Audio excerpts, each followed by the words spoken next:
Good morning, folks. Professor Wasser here. Before we get into the actual lecture for today, two things. I'm recording without my microphone today because I forgot it at home. So I'm going to hopefully hope redundant statements are redundant, Professor Wasser. That the audio is okay. I'll double check it in any case. But if there's any issues later on in the video, someone please email me and let me know. I'll re-record it if I have to. But you never know when these things are going to get weird 15 minutes into it. In any case, this is going to be a short lecture, relatively short, on the fundamentals of philosophy. This is important, and please do not hold my appearance against me. I'm about to go to the gym. I am not, in fact, doing my best Steve the Pirate impression. Okay, so just wanted to put that out on the table. So let's not beat around the bush. Let's get into it. Let me go ahead and share the PowerPoint. This is the PowerPoint that I updated on May the 4th. Okay, so if it doesn't show that date on Canvas, please make sure to let me know as well. I will make sure that you have that copy of these slides. And there we go. Okay. This is the first time I'm using PowerPoint live like this, so see how it goes. Oh, well, that's actually very nice. Okay, cool. Okay, folks. So philosophy. For many of you, this is going to be the first philosophy course you've ever taken. Perhaps you've read some philosophy before, or had discussions, probably annoying discussions with people who do philosophy for a living. But this is going to be the class, hopefully, where you learn to understand why it is people like me do what we do. I've heard people analogize it to like pigs like being in mud. Have you ever tried wrestling a pig in the mud? It's difficult until you realize the pig likes being there. That's us with questions, and a lot of people don't like to ask the kind of questions that we ask. So this is going to be the course where we introduce you to that. Now, a couple of things I want to kind of lay out right out of the gate is that since there's no back and forth between us, I'm going to, in many instances, preempt you with a question. I'll wait a couple seconds, and I'll probably answer the question, because otherwise these lectures are going to seem stilted and without character. Okay, there has to be a little bit of that. Otherwise, you won't want to watch any further. You need to know. You need to want to know what crazy hijinks Professor Wasser is going to get into today. So with that said, let's start out with a definition. That's going to be at the heart of a lot of what we do here. It's going to sound perhaps philological and pedantic, but understanding what it is we mean when we say something is at the core of philosophical inquiry. And it has to start with what philosophy means in the first place. Now, the game that we play in class is always Professor Wasser's word game. We're going to look at what the language is, we'll look at how it breaks down. We're going to try to get to the essential meaning of the word. And right here, philosophy is it's a compound word, folks. It's Greek, and it's composed of two different phrases, philos and sophos. Right now, we're going to get to sophos in a second, but philos is always the fun one, because I ask people, well, where do you see similar words to philos? And outside of particular kind of bread used to make certain types of delicious desserts, right?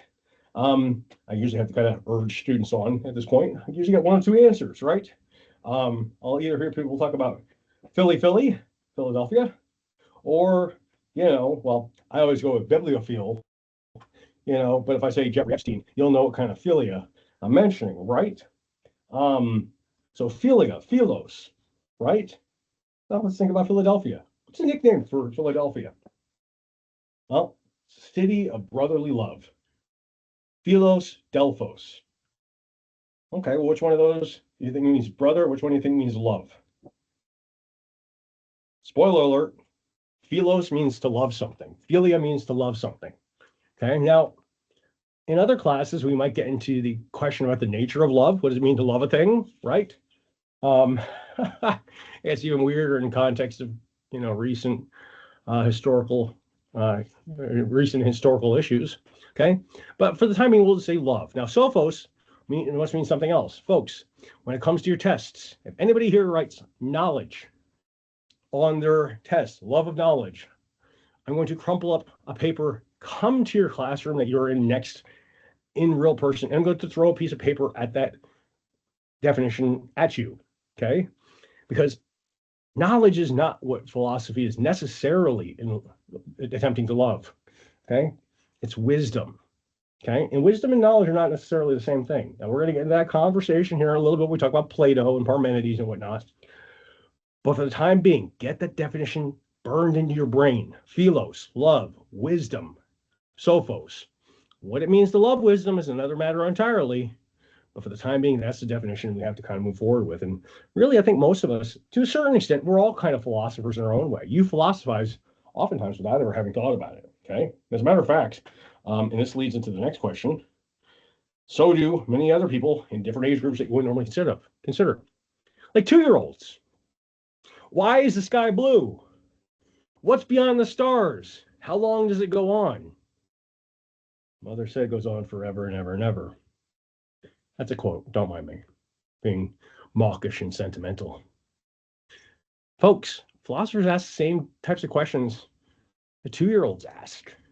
The only difference is that we attempt to, using our increasing breadth of experience and real world knowledge, to answer those questions. We attempt to answer it and develop some kind of understanding of it through our experience. So really, the kinds of questions 2-year-olds in your life are asking, those are the kinds of questions you want to start looking at a little more seriously, or at least a little more intensely. Okay. Now, that can lead to any number of things, by the way, too, which is how do we differentiate philosophy from religion? And I'm going to answer that question on the next slide. But what I want to kind of lay out for you here, folks, is this. This class has a couple of different purposes. One of those is hopefully to kind of get you interested in the question asking process. In other words, turn you into the pig that likes wrestling in the mud of unknowing, but also to show you that philosophy is a discipline that touches you and your area of expertise or presumed area of expertise in ways you never really thought of before. What I'm really trying to say here is that you need philosophy far more than you think you do. Okay, so I'm going to show you why. So whatever it is that you're doing in life, you're going to find philosophy there. Okay. I'm going to skip the Martin Heidegger slide because this is something I usually do in class, but I'd like you to read this and consider it on your own time. Heidegger is kind of my guy. The joke is that he's been, other students have called him my boyfriend. That's weird. It's atemporal. It doesn't make any sense. He died in the 60s. I couldn't have if I wanted to. Okay. If you saw the syllabus conversation, you'll get the joke. But anyway, what I'd like you to see here is on slide 3. I include slide 3 and 4 in the way that I do because basically I want you to be able to print this one out and you can fill these things in for exercise on your own. What we're really concerned with here is, see if it does it the right way. Yeah, it does. Okay, how do I? Okay, there it goes. Okay. This is giving me the slide that we're going to fill things in. Now, philosophy is in every aspect of your intellectual, not even intellectual, but your everyday life, right? And it all stems down to this. The questions that we deal with are all going to orient ourselves around a couple of different basic questions. The first one is, can it be questioned at all? Now, folks, I'm not saying all religion is like this, but if you do not have something that can be questioned, what you have is you have a dogma, okay? In essence, a religious structure. That's not to say religion doesn't allow for questioning. It's just that it relies on faith and it relies on the assumption of things being true without that deeper, let's say, analysis. So that's the first question we have to ask ourselves. Can it be questioned? Now, it's worth noting that there's theology. And theology certainly is a philosophical exploration.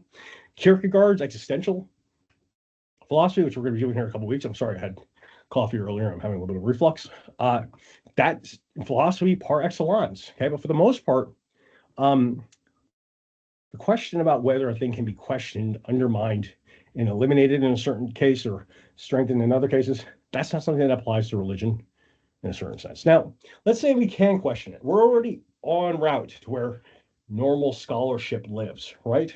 But now we have to distinguish between two terms that are of extreme importance, okay? And the first one is going to be, if you can derive knowledge from observable, concrete phenomena, then you have empiricism.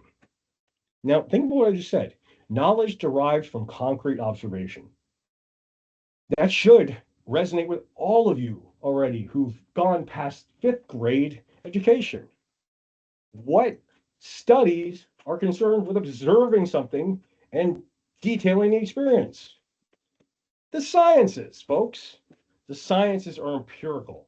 In other words, they rely on concrete observation to develop their knowledge base. Now, we can always undermine the term knowledge, but the fact of the matter is that the natural sciences, which is like looking at how, like let's say plants work or physics. If I take this marker and I throw it on my whiteboard at a certain velocity, at a certain angle, and hit it a certain way, and then bounce back and roll. I mean, those are all things that we can observe, write down, and basically what you're doing is you're attempting to catalog and predict the nature of patterns in your immediate experience. Same thing with engineering biology. Okay, that's empiricism, knowledge derived from concrete experience. So, you already figured it out. One second. Let me play around with some of the. Is that a laser? Yeah, that is a laser. That's pretty cool. Sorry, Professor Wasser is easily entertained. If you do not have empiricism in your notebook, you should, okay? Because it is of supreme importance. Okay, it disappears too. Its sister branch, sorry, come on. I need to hit the clicker button. Rationalism. Now, folks, whenever you hear the word rationalism, you should have that in your notebook. Whenever you see rationalism, you should immediately think knowledge as a product of reasoning or abstract cognition. Okay? At its face, it's not self-evident that that's something we really ever do, but I like to throw out a particular example to students.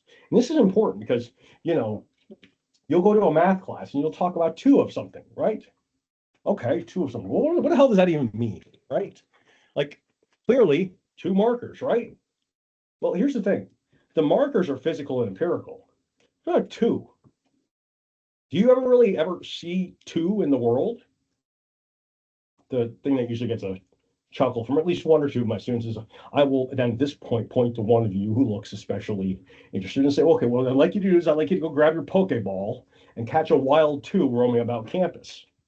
You can't do it because two doesn't exist. Two is always of something. Whatever it is, it's always of that. Okay. So there's this kind of concept. This is Kant, we're going to get this later in the semester, this concept underlying the experience of particular things.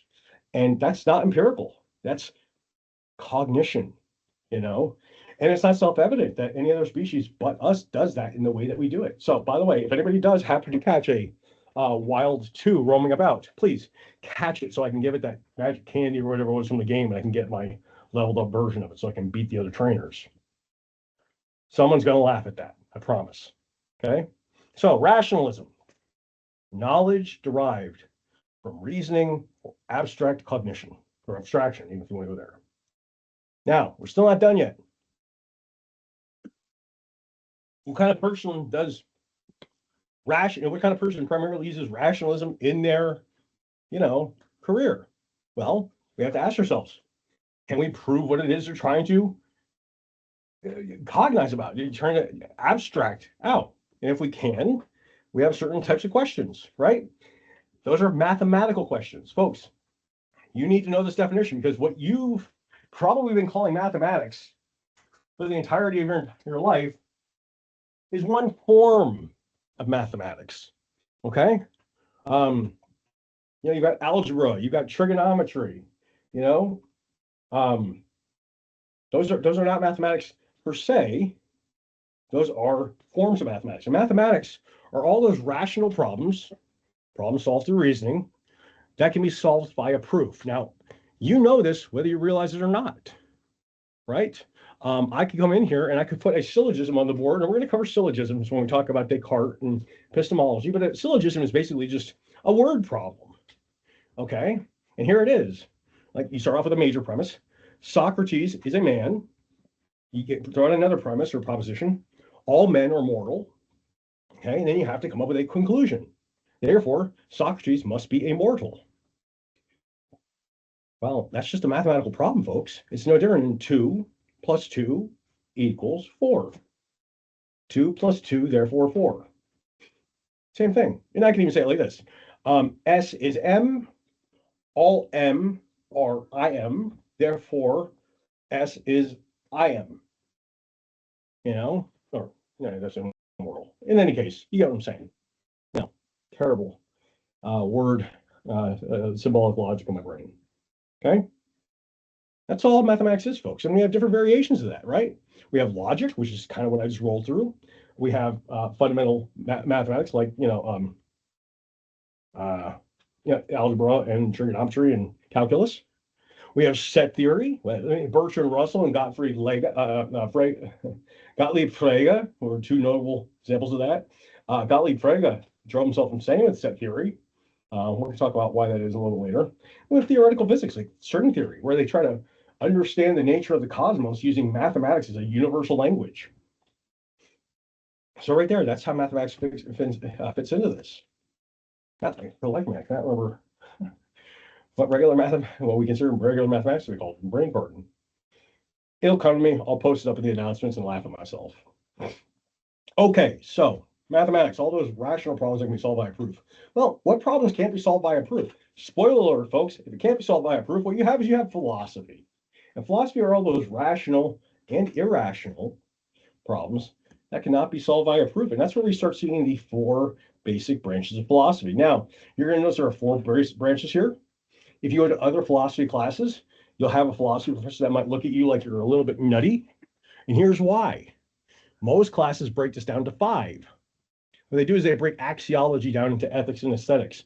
Folks, I want to be clear that if they're teaching you that, they're not technically incorrect, but they're leaving out a major, massively huge part of the jigsaw puzzle. And I think what they're doing is effectively cutting you off at the knees. Professors need to learn to trust their students a little bit more. Okay, and I think you guys can understand these terms if you just walk through it. Just know that that's the case, and we're going to discuss it here in a second. Okay, so metaphysics, epistemology, axiology, and political philosophy. Those are the big four. Okay, we're going to walk through those in a second, but just got to give you an idea of what and who I am. My field of specialty, at least for the most part, is what we consider to be fundamental ontology. Now, that's a specific form of metaphysics that looks at the nature of being itself. And if I really want to annoy you, I'll go ahead and give you this question. Here's the question at the heart of my philosophical investigations. Why are there things instead of no things?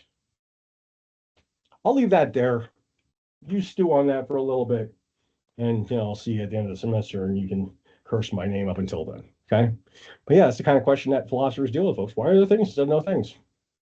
It's a good question. Now, branches of philosophy, folks. What you need to understand is that each one of these branches looks at something different. I'm starting to, as I move forward in my own dissertation, realize that axiology has to come first. Axiology, axios means value.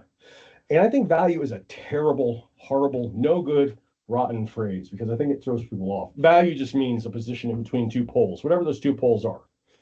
So hot, cold, it has a hot, cold value, right? Red, green, somewhere between these two colors, or north, south, or good, bad, or beautiful, ugly, or true, false. These are all values on a line, or two poles on a line, and the value is somewhere in between or at the edges of those things. That's the easiest way I can describe value. But at the same time, I think there's better ways of understanding this. And if you look at axiology based on its two constituent branches or sister branches, I think it makes a lot more sense, right? Axiology is about appropriateness or fittingness. Well, let's look at aesthetics. What do I mean by fittingness and aesthetics? Well, here's this. For the most part, and I'm not trying to demean anybody or, if this is applied, don't take it some kind of weird way, but why don't we put out plastic forks and paper plates at Thanksgiving? Well, we all know it doesn't fit the occasion. There's something wrong about doing it. You put out the fine china that your wife will kill you for putting in the dishwasher afterwards. You must hand wash those things. Well, why? Because there's something special about them. It's contextual. So aesthetics, in my definition, deals with the appropriateness or fittingness of things, right? Whereas ethics, well, we all have some sense of ethics, right? It has to do with actions. What kind of actions are fitting or right or wrong, considering the context? Okay. Well, here's the funny thing. We can talk about those two concepts interchangeably. Any Philadelphia Eagles fans online? If you are, if you're not, I don't care. Go back and watch it. It's on YouTube. You educate yourself.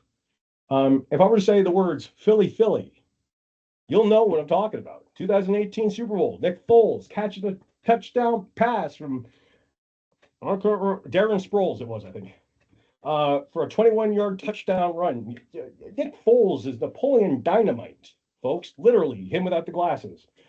He catches this touchdown pass that led to the Super Bowl win that we were all looking for. That is a beautiful play. Oh, well, I just used aesthetical language to describe an action. Folks, what you're going to realize is that there's a line of coherence in between, let's say, positive values of any sort and negative values of any sort. We can say truth, beauty, goodness. They're all isness, is not, is truth, good, beauty. There you go. You got some kind of meta values. There seems to be something the same about all of them. And in a lot of ways, we can talk about those things using the same kind of language. So I want to be clear. Value is kind of like a meta branch. Okay. So just kind of recapitulate. Axiology means study of value. Professor Wasser hates the term value. Okay. There are two sister branches: ethics, the fittingness of actions, and aesthetics, the fittingness of things. Next is, see, I hate putting these in terms of superordinates because I think they're all equally important. Epistemology. Now, definitionally, epistemology is the theory of knowledge, belief, and justification. And logic is just one form of this. It's the mathematical end of epistemology, but it's not self-evident that we ever really know anything. Think about it. If you come to the Nanticoke campus, right at some office, there's a stop sign going into the parking lot, right? Okay, you pass the stop sign every day. You come into class, Professor Washington says, I've got an annoying question for you. Do you know that there's a stop sign out there? You say, yes. Well, okay, it's justified because, you've always seen it and it would make sense to put a stop sign there. There's no reason not to have a stop sign there. And it seems to be true because you just walked by it. But what happens if during the course of that 5 minutes you've been in the classroom, they've removed it and replaced it with a giant stuffed teddy bear? Okay. Do you still have knowledge of that stop sign? If, even though it's justified and true, given your experience of it just moments before, they replaced it with a giant stuffed teddy bear? I mean,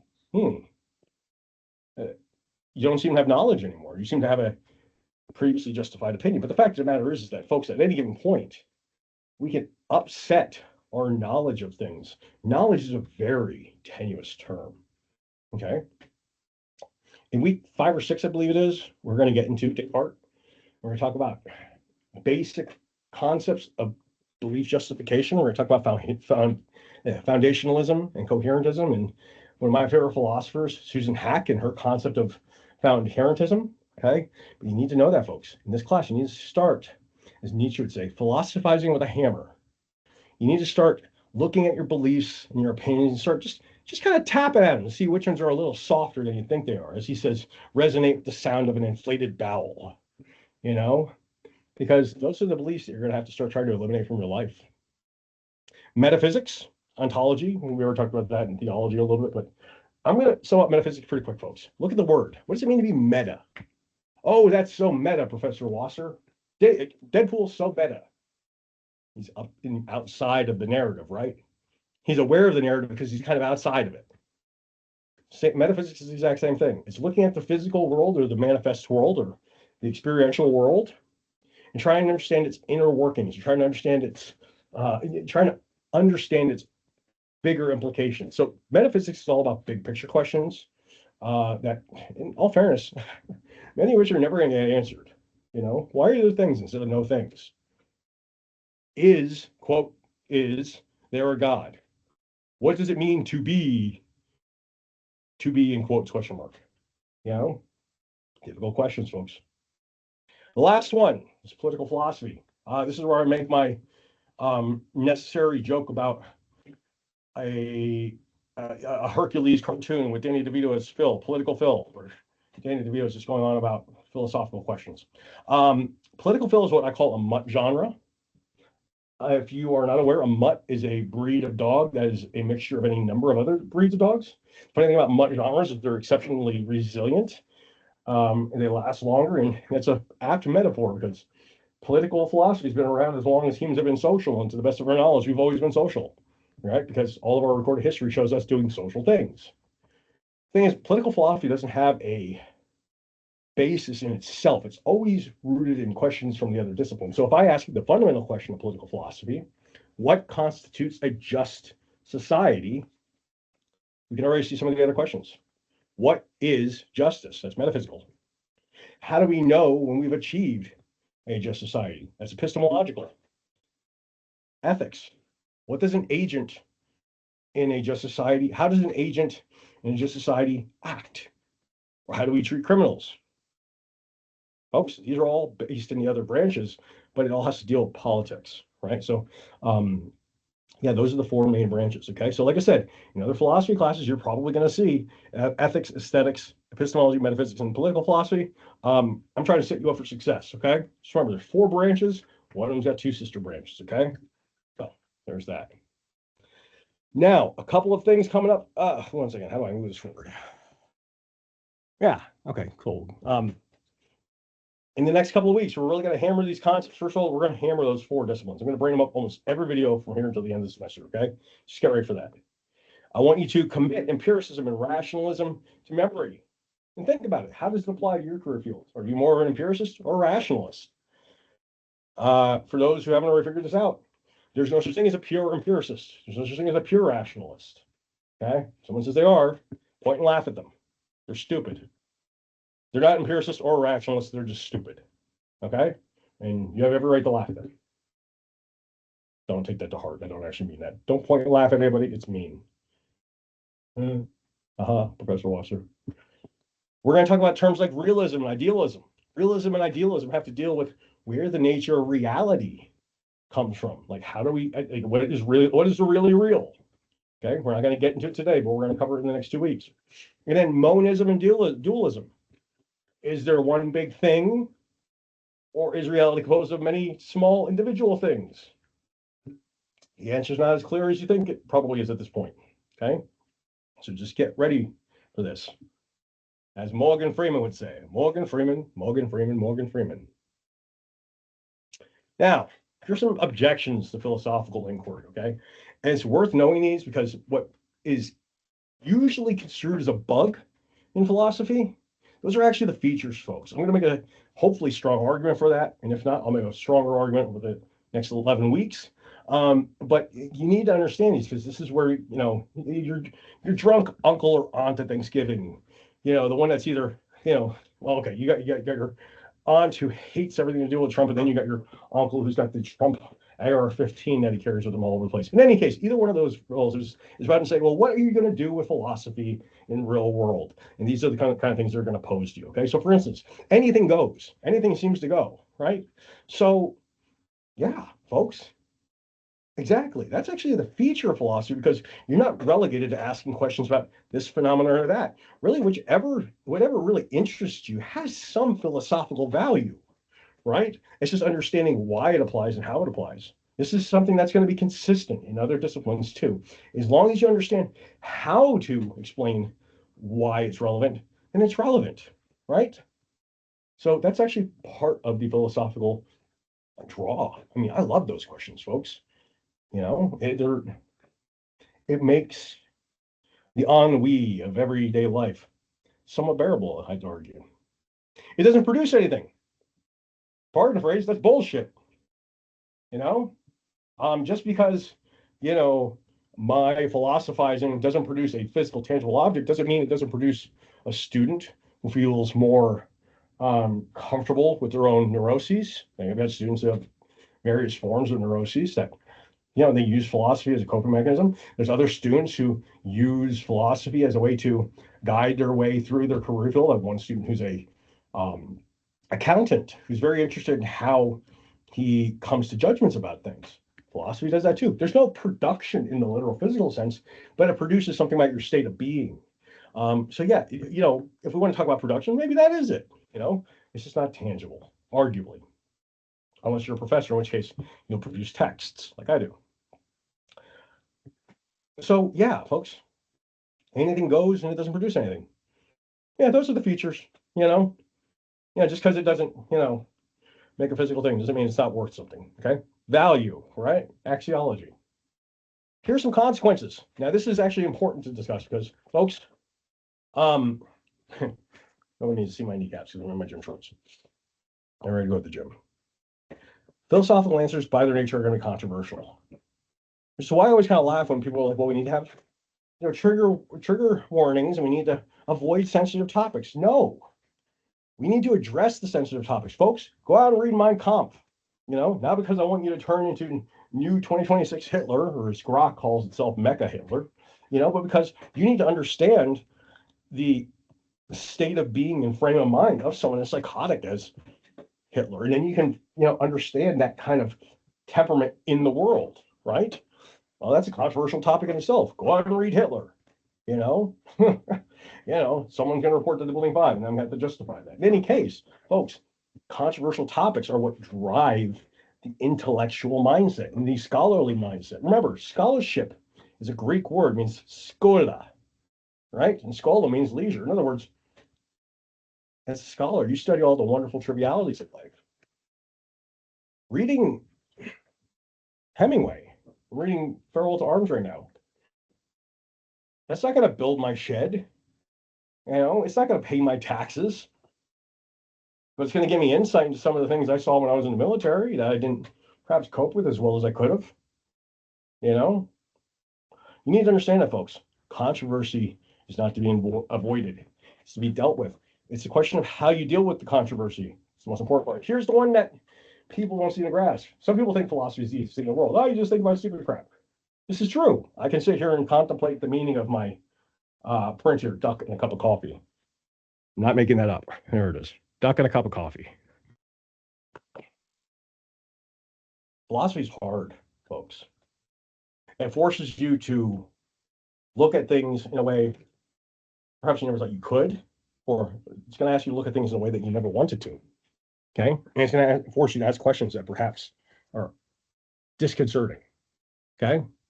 Again, the whole lesson here is not just the questions that we ask, how we deal with it, but also how we react to those things once we come upon them, right?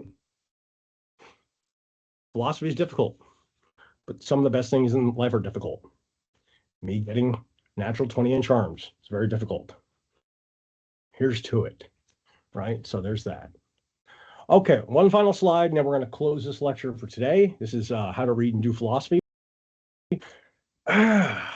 I think I want to change my process for this for you students, but we're going to cover a couple things here quick. First of all, philosophy is hard, so is reading philosophy.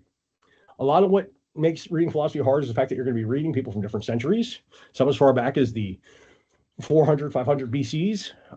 And yeah, folks, they're writing in a dry language or a dead language. And a lot of times that dry or dead language does not translate to English very well. Parmenides' Fragments, it's written in didactic hexameter, right? Which is the same kind of philosophical meter or the same kind of poetic meter as Homer.